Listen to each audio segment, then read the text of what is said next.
Fifth generation warfare, eh? Everything everywhere all at once. The physical, the psychological and the emotional.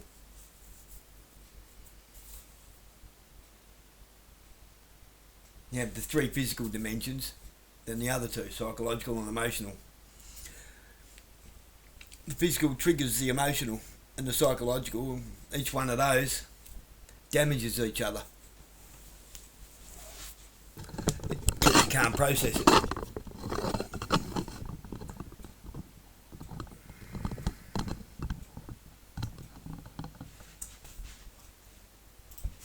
One of the many things I despise about the Trump era is that our moral outrage meter is now totally broken to the point where there could be some like colossal news that we need to digest and act on, and we just can't anymore. We can't anymore because Trump broke us as a country where, we have 7 scandals a day that just, almost make us numb to some real world shit that matters a lot, right? This is a great example of exactly that. Let me show you this. Mohammed Safa says the following. We are officially entering global water bankruptcy. The UN has announced that we will start running out of clean water, drinking, cooking, showering, dishes, laundry, etc. in the next few years. Water won't always be free. When clean water becomes scarce, it will be privatized, priced, controlled. You will pay for it, and those who can't pay won't survive. Okay?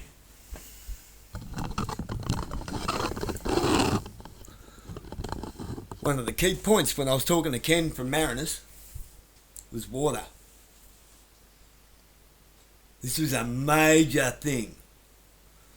Why can't we undam the Murray-Darling Basin and create water-generated hydroelectric power generators in the Murray and let it flow? The mighty Murray. It ain't called the mighty Murray because it's a trickle. Oh, because Tasmania has something the Murray doesn't. What? Elevation. Water drops. Okay. Still requires a dam. Really doesn't have that much to do with a water drop. That was a retarded statement. A water drop does make things a little bit easier, but that's still...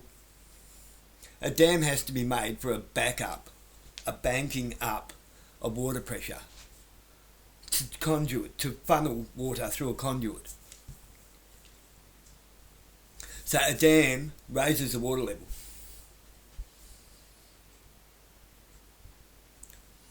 I don't swallow that all hydroelectric power stations have to have water running downwards. I don't swallow that at all. If you've got a big enough bank up of water, that water pressure will...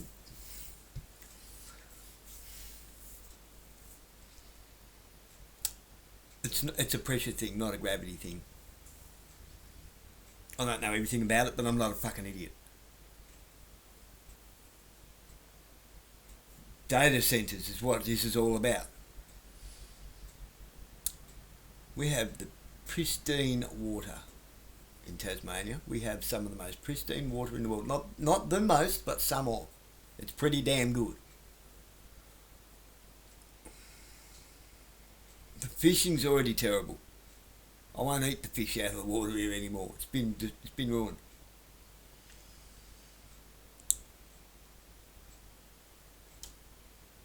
Data centres require a hell of a lot of water to cool them, and it destroys the water. They pollute the water. Something terrible.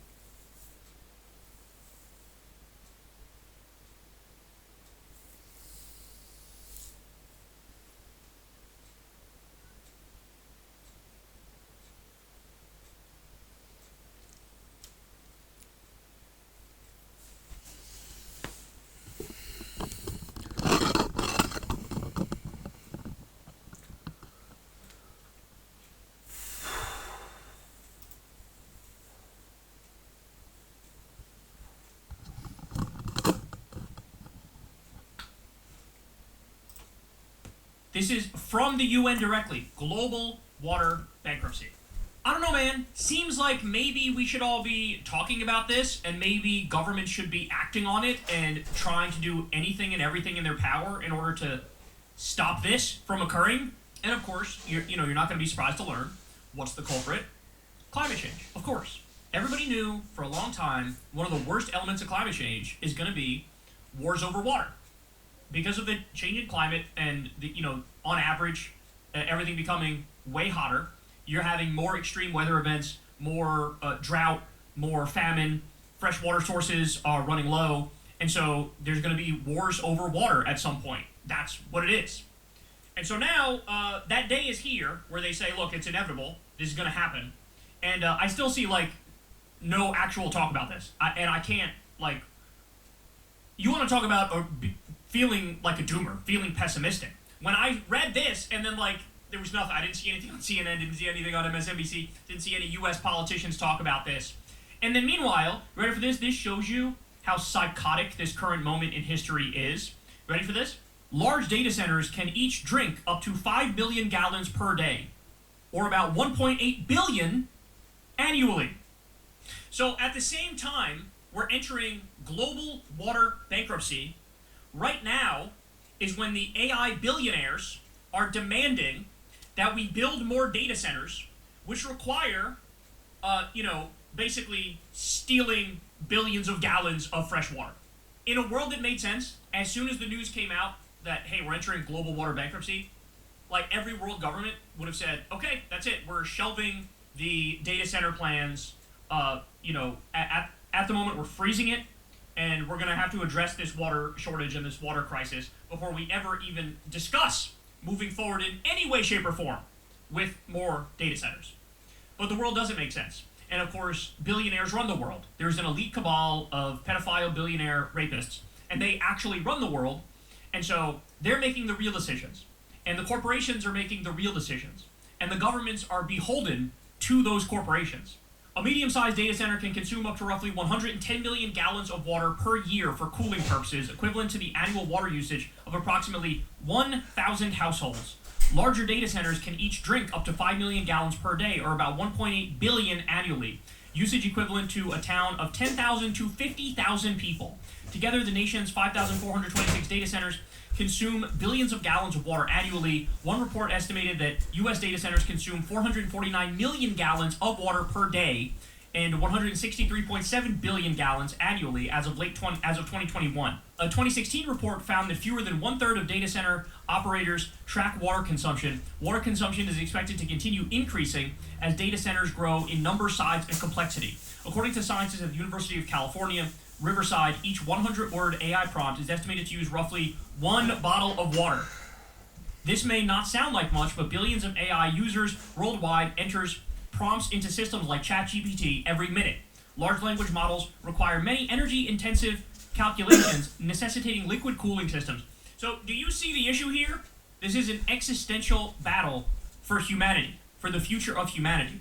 And right now, the billionaires are prioritizing the machines and their, continued existence over the world and innocent people throughout the world who have a right to clean water. And so I think we're in a super precarious position right now, and I need everybody to immediately wake up and realize your enemy was never the trans person, it was never the immigrant, it was never the black person. Your enemy was always the billionaire. Your enemy was always the elite, the top 1%, the people that have all the wealth and all the power and buy world governments and rig governments and skew the laws in their favor. These were always the people who, make your life more difficult. These are the people who try to cut the social safety net as they give themselves more tax cuts and more subsidies. These are the people who try to remove all safety regulations and labor regulations that make life worth living. These are the people who try to crush unions and take away the negotiating power of the people. And now we're at a point where we're entering global water bankruptcy, and they're building more and more and more data centers. How does that make sense? It doesn't make any sense whatsoever.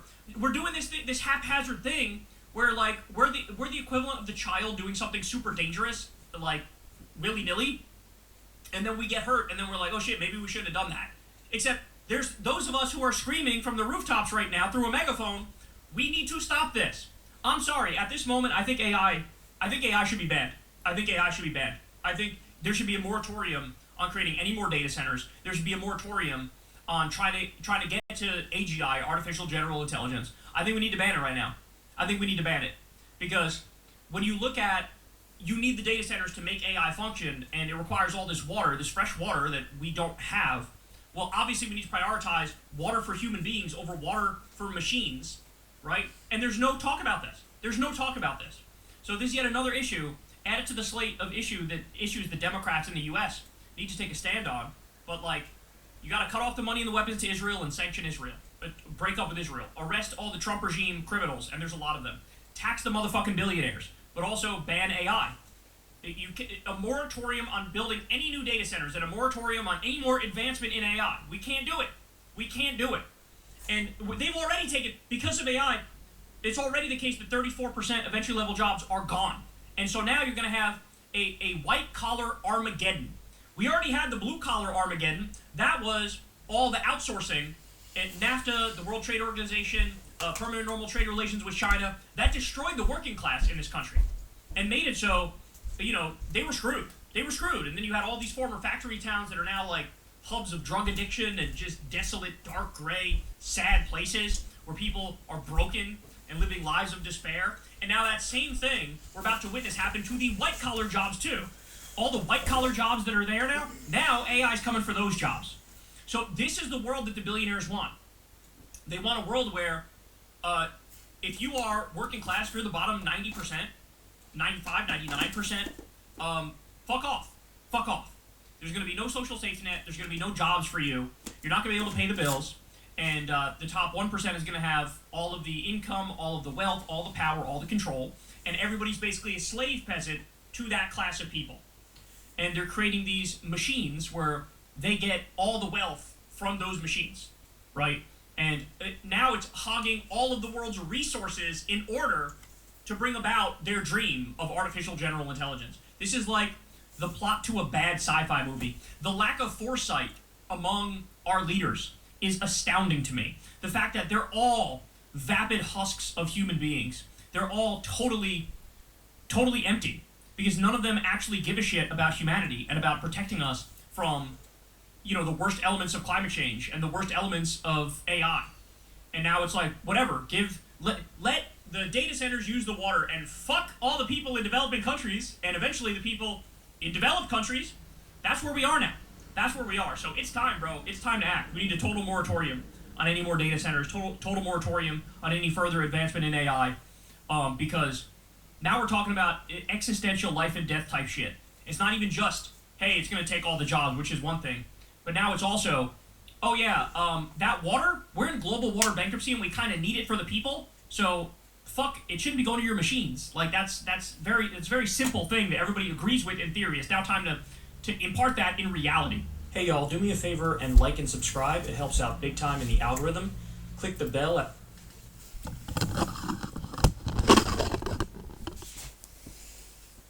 So the problem is, with that I see,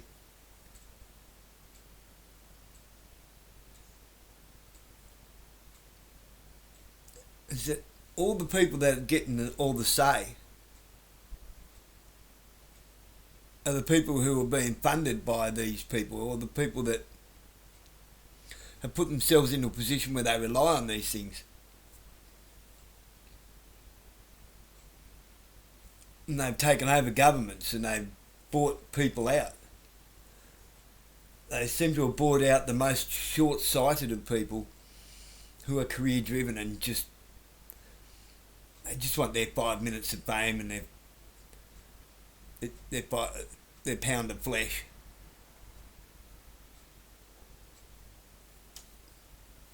No matter the cost. To what end, I don't think they care. They're on their way out. Pauline herself said that. I'm on the way out now.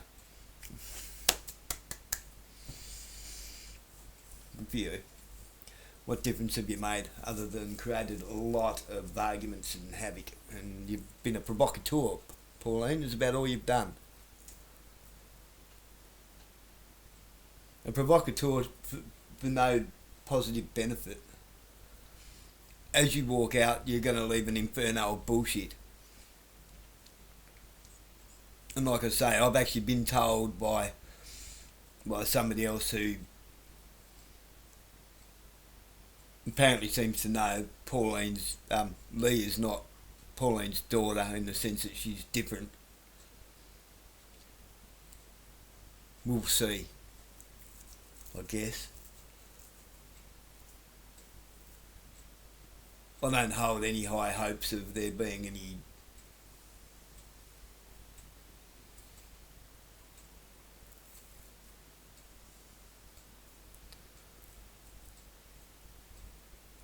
positive way forward from this at this point. Like, the book's opened, isn't it? Revelation's here. Disclosure's here. Which is what it is.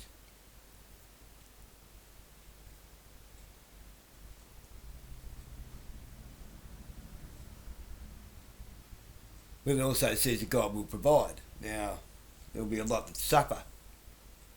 They say decapitations.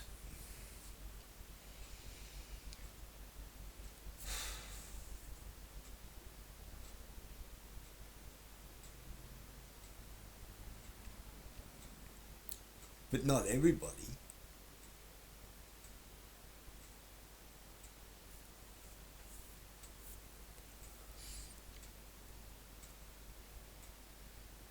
God works through people, not directly himself, but through people.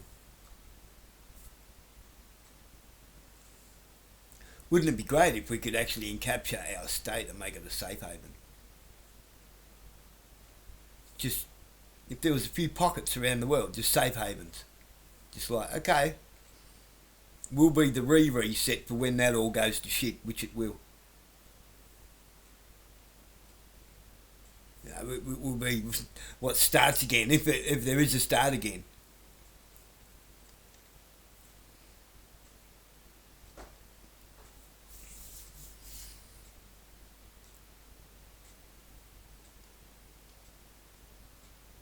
A compound is I guess you could call it a safety compound.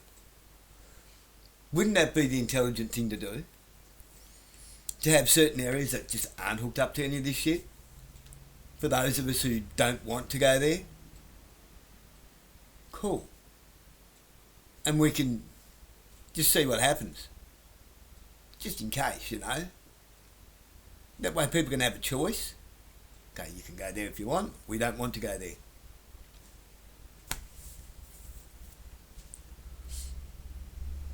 What's the worst that can happen? What's happening anyway? A planetary Lord of the Flies?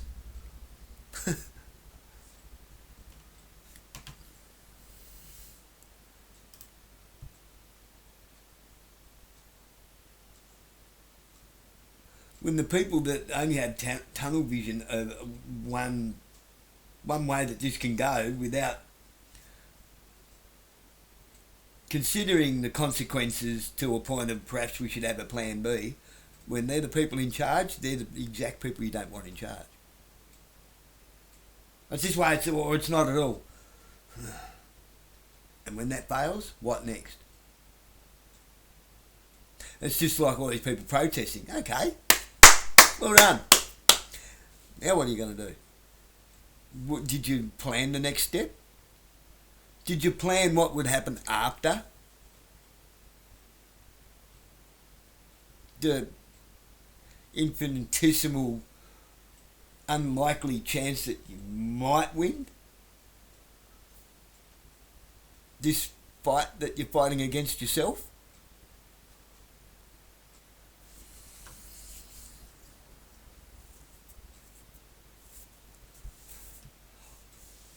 I don't get how people don't understand what I'm saying.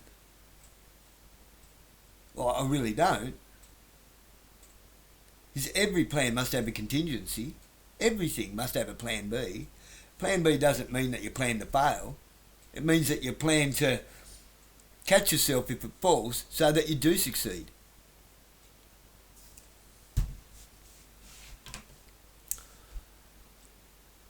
Does a tightrope walker learn how to walk the rope without a safety net?